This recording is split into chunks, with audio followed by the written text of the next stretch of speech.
आवाज म्हणू नका. इथं बसलेले कोणी मला ऐकायला नाही आलं. पुन्हा एकदा विचारतो, आवाज सगळ्याला येतोय का? आपलं आमरण उपोषण 10 वाजल्यापासून सुरू झालं. तुम्हाला मला एक महत्वाची माहिती द्यायची. आपण समाजाला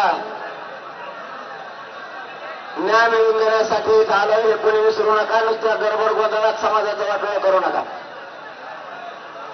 कोण काय सांगताय, कोणाचं काय म्हणणं आहे, ऐकून घ्यायचं शिका. आपण शिकलो नाही, आपण लोकांच्या बुद्धीनं चाललो म्हणून आपल्या समाजाचं 70 वर्ष वाटोळं केलं हे काही मराठ्याने विसरू नका. एकजुटीचा फायदा घेऊन समाज कसा मोठा करता येईल याच्यासाठी आपल्याला पुरी ताकद लावायची. आपलं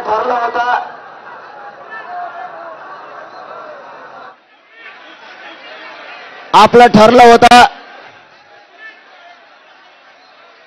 मुंबईला जायचं आणि आमरण उपोषण सुद्धा आझाद मैदानावरच करायचं.